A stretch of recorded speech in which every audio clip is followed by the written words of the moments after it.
Bonsoir à tous et bienvenue sur le plateau d'Un cœur qui écoute, votre émission de spiritualité. Eh bien, en ce mois de mai, je suis heureux de recevoir Sœur Valentina Pata. Bonjour Sœur Valentina. Bonjour. Alors c'est un mois un peu particulier pour vous parce que c'est un peu la fin des festivités puisque vous fêtez l'anniversaire de votre fondation à Paris, Oui. Ce foyer de jeunes filles. Vous pouvez nous en dire un mot peut-être ? Ben oui, on va fêter les centenaires cette année. On est arrivé à Paris en 1926, Oui. donc on va terminer l'année centenaire. On est arrivé en France aussi pour aider les gens, surtout les jeunes filles qui quittent le village pour arriver, pour trouver un futur qui est meilleur. Et maintenant, ceux qui quittent les petits villages, les petites villes, c'est plutôt les étudiantes. Donc on a un foyer des étudiantes et on a aussi un centre de promotion sociale pour les migrants. Donc on essaie de les aider pour l'intégration en France. Alors on va en reparler dans un instant, on va parler de votre vocation aussi, parce qu'on entend à votre accent que vous n'êtes pas totalement de la région. Est-ce que vous pourriez nous lire un extrait de texte de votre choix juste avant qu'on parle de tout cela, s'il vous plaît ? À ce moment, tu ne désires rien, ni gagner, ni réussir, ni acquérir, ni posséder. À ce moment, tu acceptes la nuit, l'automne, l'hiver, les différentes saisons que la vie te donne. Et ton cœur est une demeure de paix. À ce moment, tu ne fuis pas, tu n'échappes pas à cet instant. Tu ne t'attaches pas aux formes, aux enseignements, aux traditions. Et ton cœur est une demeure de paix. À ce moment, la vie est au-delà de ce que disent tes lèvres, de ce que voient tes yeux, de ce que perçoivent tes oreilles, de ce que ressent ta peau. Tu es seulement, tu vis. Il te suffit simplement d'être. À ce moment, tout est apaisé. Tu es un marcheur, un pèlerin, un aventurier de la résurrection, et ton cœur est une demeure de paix. Alors, qu'est-ce que c'est ? Alors, c'est un extrait d'un poème d'un dominicain, Fernandez Moratiel. Et il a fondé l'école du silence, et c'est un poème qui m'aide beaucoup à me tranquilliser, à me séréner quand je suis plutôt, mais pas trop tranquille ou un peu bouleversée. C'est un petit refrain qui retourne. Ton cœur est une demeure de paix. Et Ton cœur est une demeure de paix. Oui. Voilà. C'est Qui permet de faire descendre un petit peu la pression, de se recentrer sur l'essentiel. exactement. Et c'est vraiment se centrer, laisser tes attentes, tes désirs, et vraiment rentrer chez toi et voir vraiment ce qui est l'essentiel. Et pardon pour la question, mais ça marche ? Ça marche parfois, oui. Parfois. Parfois, il faut le rire beaucoup de fois, mais c'est vrai qu'après, le cœur commence à se syntoniser. Il est comme s'il y a une habitude. Ça fait comme un psaume. Donc, ça, petit à petit, ça rentre. Alors ma sœur, donc là on est dans un temps de fête pour vous. Oui. Il y a votre fondatrice qui a été, je crois, canonisée dans les années 1975. 75. Donc elle, son intuition, c'était, donc ça a démarré en Espagne, Oui. c'était les jeunes filles de campagne qui venaient pour travailler à la ville. Elles étaient un peu laissées à elles-mêmes et il y avait beaucoup de dangers pour elles, on va dire. Oui.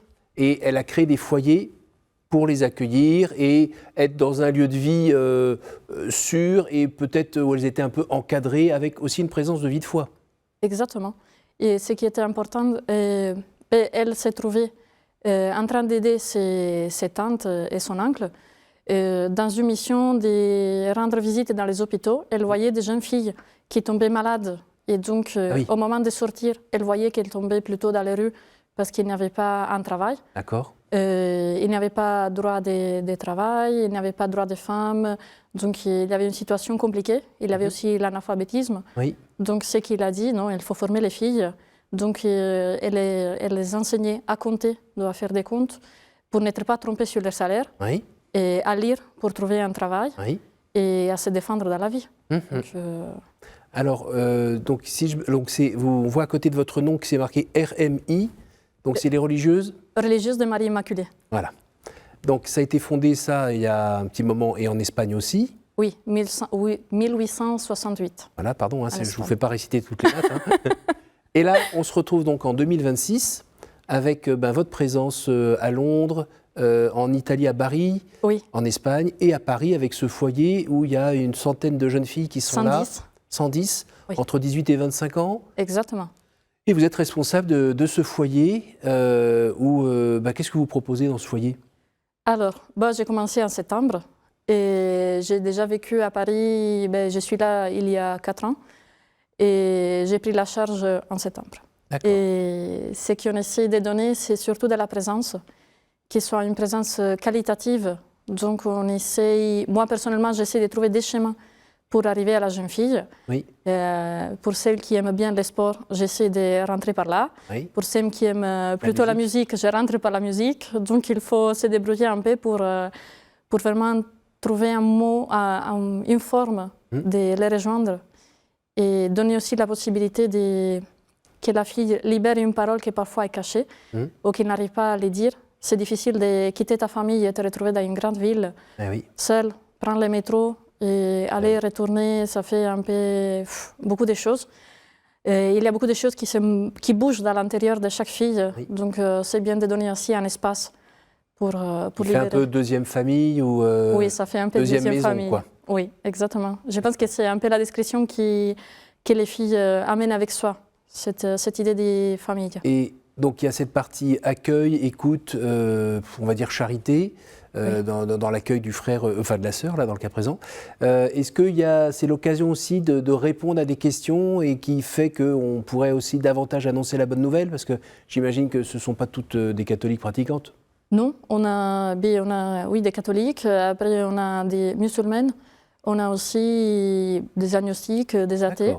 Donc oui, parfois on a la possibilité de répondre à des questions et de se confronter aussi. Oui. C'est pas simplement donner des réponses comme ça, c'est vraiment qu'est-ce qui t'appelle de ma vie, qu'est-ce que tu vois. C'est aussi un moment de confrontation pour moi.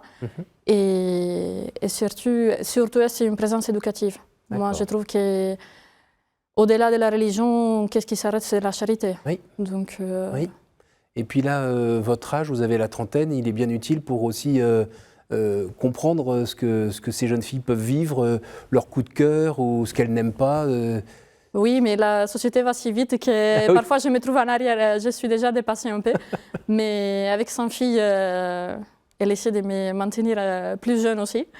Donc oui, d'un côté facilite, d'un autre côté il y a aussi la chose de te voir trop jeune. Donc je me trouve parfois au milieu. Ah oui, d'accord. Mais c'est vrai que ça brise beaucoup l'effet de l'âge, ça brise beaucoup aussi l'écart qu'il peut y avoir. Alors les italophones entendront dans votre un léger accent qui vient de la Sardaigne, hein, c'est ça? Oui. Voilà.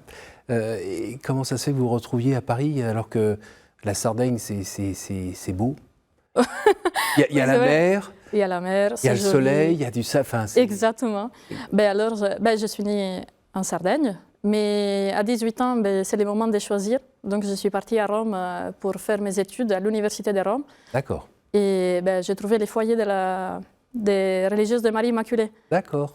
Donc j'ai fait les premières années, c'était économie, c'était pas pour moi. Donc j'ai changé d'université, j'ai commencé le travail social, qui allait plus avec mes attentes d'aider les gens et tout.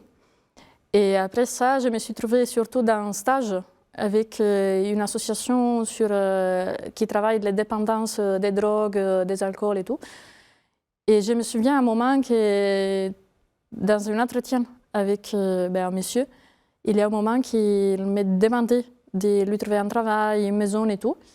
Et vraiment, c'était comme prendre un écart et dire « Oui, ok, je peux t'aider sur ça, mais je ne peux pas donner un sens à ta vie. Ça, c'est une chose qui ne m'appartient pas. » Et donc, j'ai dit « Ok, quel est le sens de la vie ?» Et je pense que j'ai commencé, sans me rendre compte, un chemin de recherche.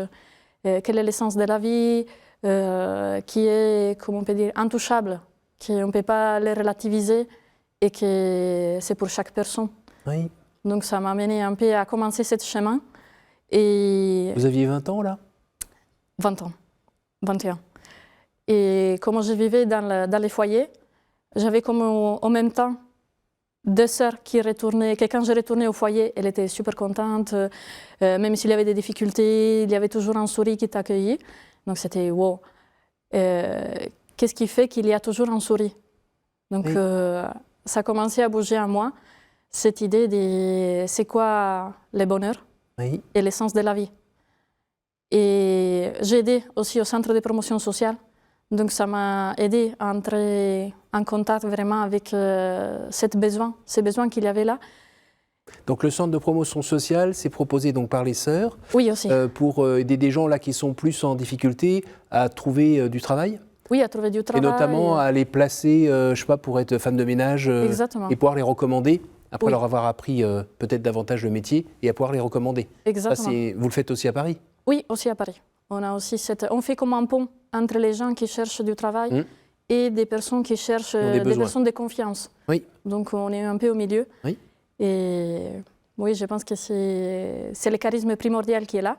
Et après, on a les foyers, que c'est un peu l'actualisation, on peut dire ça, de cette charité, de ce charisme qui bouge toujours. La chose, on peut dire, la plus importante, peut-être que la fondatrice aimait, c'était le fait que la fille se découvrait aimée par Dieu d'une façon vraiment personnelle. Et c'est vrai que ça change tout, parce que ça te donne un sens qui est là, déjà dans le présent. En même temps, ça t'amène à avoir une origine qui est d'amour, et en même temps une orientation vers le futur. Qu'est-ce que j'ai fait avec une vie que j'ai reçue dans l'amour, qui est par l'amour. D'accord. On peut dire que c'est quasiment une œuvre d'éducation, donc? Oui, je pense que c'est une éducation à la vie. C'est vraiment apprendre à marcher dans la vie. Pour faire ça, il faut soi-même avoir trouvé le sens de sa vie? Oui. Je l'ai trouvé dans le Christ, ça c'est sûr. Oh, il m'a trouvé. Peut-être c'est mieux de dire ça, parce que c'est toujours lui qui sort à la rencontre. Oui. Et c'était quand? C'était quand j'avais 24 ans. Mais je pense que c'était un peu avant, mais je n'étais pas trop consciente. Oh, j'ai fait comme si ce n'était pas la vérité. C'était sous quelle forme? Je me souviens, les premiers souvenirs qui me viennent, c'était un moment dans l'église, c'était la messe de renouvellement de vœux d'une sœur. Oui. Et dans le moment où on lit la formule de vœux, il y a un moment qu'on lise appuyer sur la fidélité de Dieu qui continuera à m'appeler chaque jour. Et je l'ai senti que c'était vraiment à moi. Et j'ai senti comme une chaleur et des larmes de consolation. Mais j'ai dit, ok, non, c'est plutôt l'ambiance, c'est comme être dans un mariage, c'est plutôt la situation. Donc j'ai mis un peu à l'écart tout ça. Mais c'est vrai que c'était comme une semence qui était déjà dans mon cœur. Et même si j'ai passé à côté, elle était là. Donc je pense qu'il a commencé à grandir, jusqu'au moment que je n'arrivais pas déjà à la cacher. Mais entre-temps, ils sont passés 2 ou 3 ans, plus ou moins. D'accord. Donc je suis arrivée jusqu'au moment presque de terminer l'université. Et c'était vraiment sentir, ok, qu'est-ce qu'on fait? On saute ou pas? Donc j'ai décidé de commencer un accompagnement. J'ai fait les exercices spirituels de la vie ordinaire, accompagnée pour une autre sœur. Et à la fin, j'ai décidé d'entrer dans la congrégation et de rompre. Donc je suis allée à Milan pour faire une étape qui avant ça s'appelait l'aspiranta. Oui. Donc je suis restée là 9 mois. Et après, je suis partie en Espagne pour les prénoviciats, 2 ans à Séville, et après 2 ans au noviciat, qui est proche de Madrid. D'accord. Et après les premières vœux, je suis arrivée à Paris. D'accord. Alors, on est en 2026, on voit moins de religieuses dans la rue et moins de religieuses en habit. C'est un choix, comme on dit, radical. Vous l'avez vécu comment, ce choix? Vous avez hésité un peu, vous avez dit, mais pour la vie, mais c'est très long la vie, je ne peux pas m'engager, je ne sais pas comment je penserai à 60 ans ou à 70 ans. Ça vous a traversé toutes ces questions? Oui, bien sûr. La vocation, c'est un projet. C'est un projet de vie et c'est un projet de Dieu qui appelle, de moi qui réponds, mais aussi avec des autres. Donc j'ai une congrégation, une communauté, les filles aussi. Bien sûr qu'il y a des questions toujours là. Il y a des autres qui changent dans le temps. Ce n'est pas la même question que je me posais quand j'ai commencé, si je rentre ou pas. Et là, c'est bien que vous posiez moins la question aujourd'hui. Oui. Maintenant, c'est la question de comment je peux vivre mieux ma vocation, comment je peux vraiment, m'approcher à ma vie idéale. Donc, cheminer dans cette charité, dans cet amour, et en se laissant transformer. Parce que ce n'est pas avec la force qu'on arrive à aimer, c'est plutôt en accueillant l'amour de Dieu qui nous transforme et nous facilite tout ce chemin. Alors, vous avez... votre vie de prière, elle s'est développée comment? Vous êtes né avec? C'était dans votre famille ou Non. Quand j'étais petite, oui, avec ma mère, on priait parfois avant d'aller à dormir. Mais c'était vraiment plutôt, on n'arrive pas à dormir, on va prier, ça va marcher. Et après, j'ai mis plutôt à côté, on est adolescent, je ne pensais pas trop à ça, j'avais des autres intérêts. Et je pense que ça commençait après, vraiment avec les exercices spirituels, qui commençaient vraiment un chemin des relations avec le Christ. Donc ces exercices spirituels, c'était la version 1 semaine, la version 1 mois? Non, c'est l'exercice de la vie ordinaire, donc ça serait les 4 semaines déployées pendant plusieurs mois. Oui, c'est sur Saint-Ignace. D'accord. Mais au lieu de faire 1 semaine, 2 semaines, 3 semaines, la première semaine, ça peut durer 2 jours, 10 jours. D'accord. Et après, ça continue, donc ça prend vraiment, je pense que je fais 3 mois et demi, plus ou moins. D'accord. Oui. C'est bien parce que ça donne le temps aussi de... Mûrir. Comment dire? Oui, de mûrir, de prendre un habit de prière, de rentrer, de voir qu'est-ce qu'il passe. Quand tu sens que le Christ t'appelle, c'est vraiment bouleversant, donc il faut du temps aussi pour apaiser les choses et vraiment dire « Ok, je vais ». Et la place de la parole dans votre vie de foi ou dans cette découverte, cette acceptation de la vie religieuse? Alors, la Bible ou oui. les psaumes ou autres? Moi, j'ai une affection plutôt, comment dire, pour l'évangile des gens. Je pense que ça me nourrit beaucoup parce qu'il réveille en moi plein de... C'est un langage qui laisse de la place à la particularité de tout le monde. Donc, qu'est-ce que ça veut dire pour moi, demeurer en moi, qui dit Jean, non, dans Jean 15, qu'est-ce que ça veut dire pour moi? C'est vraiment une sensibilité différente qui m'aide beaucoup. Mais c'est sûr que la parole m'aide à me centrer vraiment sur OK, le Christ est là, moi je suis là, qu'est-ce qu'il veut me dire? C'est vraiment un dialogue et ça m'aide beaucoup. Alors souvent il y a des personnes qui disent oui, bon, moi Dieu il m'a jamais parlé, on parle de vocation et autres, moi il m'a appelé à rien, est-ce qu'il est vraiment là? Parce que moi je suis un être de chair, j'ai des oreilles, j'ai une voix pour parler, j'entends rien. Qu'est-ce que vous leur répondez à ces gens-là? Il faut faire un peu de silence. C'est pour ça que j'aime bien cette poème, parce que ça aide vraiment à faire silence et laisser un espace à Dieu qui parle. Et je trouve que parfois Dieu change aussi la forme de se présenter. Il y a des moments que parfois une forme de prière, ça m'a aidé beaucoup. Et il y a un moment que ça ne marche pas. Donc, où on les vive très mal, où on cherche de dire comment Dieu a changé et comment il est en train de me parler. Donc, ça nous amène toujours à rechercher, à se remettre en chemin. C'est pas de dire oui, une fois et c'est terminé, oui, ok, et on est arrivé, on suit le Christ. Mais non, suivre le Christ, c'est un chemin.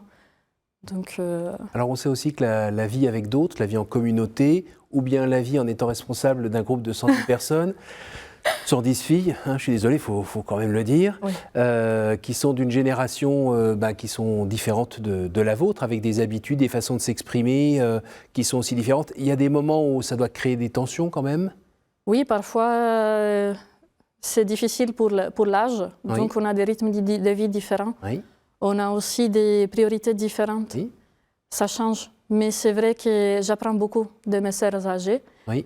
Et je pense qu'ils sont les reflets d'une vie qui se donne jusqu'au bout.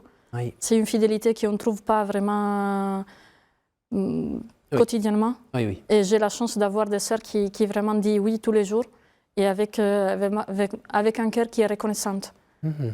Et oui. Alors quand on a choisi, comme vous, de donner sa vie au Christ, et puis pas, vous n'êtes pas dans votre petit ermitage toute seule, j'ai envie de dire, à vous battre avec vous-même, mais vous êtes en relation, vous êtes dans la vie, vous êtes dans la ville aussi. Il y a des moments quand même où il doit y avoir de la fatigue, on doit avoir ses limites, où vous réagissez trop vite, plus vite que vous l'auriez aimé, ou bien... oui, parfois ça passe. Voilà, c'est le sang chaud, la Sardaigne, ça n'a pas le choix. Il y a d'autres moments où il y a de l'inquiétude qui se fait parce que, l'air de rien, telle fille ou telle fille n'a pas l'air d'aller très bien, ou telle autre rentre toujours à la limite, voire un peu tard. Enfin, dans tout ça, est-ce qu'il y a des moments où vous vous sentez un peu seul, un peu perdu, et avec le Seigneur qui... Tu fais quoi là? Tu me donnes un coup de main là? Oui, parfois ça passe. Et c'est vrai que aussi, ce que j'ai appris est s'abandonner. Moi, je ne peux pas sauver tout le monde. Ça donne vraiment à remettre les filles au Seigneur. Je peux être là, mais je ne peux pas vraiment répondre à 110 filles 24 heures sur 24, 7 jours sur 7. Moi, j'essaye, mais je sais que j'ai des limites et je pense que l'effet de compter... Il est 3 heures du matin, il faut que je vous lève, je vais dormir. Il faut que je dorme. Non, Non, faut que mais je dorme. s'ils m'appellent, je suis là. C'est déjà D'accord. passé, si elles ont besoin la nuit, elles peuvent m'appeler, donc je descends sans problème. Mais c'est vrai que je n'ai pas une recette magique pour tout le monde. Je suis là, je me donne comme je suis. Et... Vous faites même des erreurs de temps en temps? Ben oui, c'est sûr. Parfois, c'est difficile d'être comme médiatrice entre des situations, mais on apprend. Parce que parfois, je suis plutôt instinctive et de résoudre les problèmes tout de suite. Et parfois, il faut attendre. Je pense que ce qui est la partie plus belle et en même temps la plus difficile, c'est d'être là, laisser la place aux filles pour qu'elles puissent devenir vraiment protagonistes de sa vie, non? Oui, c'est ça. Donc, c'est pas, voilà, c'est-à-dire qu'elles arrivent à un âge quand même où c'est plus fais ci, fais ça, mais c'est plutôt orienter un peu et surtout l'écouter l'autre qui est en train de réfléchir et qui va finir par choisir de faire ci ou faire ça, mais avec d'autres éléments où elle se responsabilise en fait. C'est beau ça à vivre. Oui, c'est vraiment... Et puis parfois elle se trompe. Oui, être là pour l'aider à se lever. Et aider. Oui, je pense que c'est ça le plus difficile, de pousser à grandir et en même temps ne pas forcer à grandir et laisser le temps à la fille de grandir seule, de faire son chemin. Alors parfois il y a des gens qui se plaignent et je pense que ça fait partie aussi peut-être des filles que vous côtoyez, ou peut-être vous de temps en temps.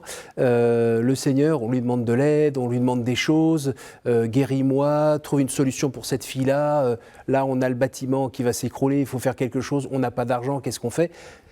Et le Seigneur, on a l'impression que, ok, il entend, ça on n'en doute pas, il entend, on répète, on insiste un peu, non, mais on croit qu'il entend, mais il ne bouge pas très vite, et puis parfois il bouge vraiment à la dernière seconde. Ouais. Vous faites comment, vous, pour vivre ça?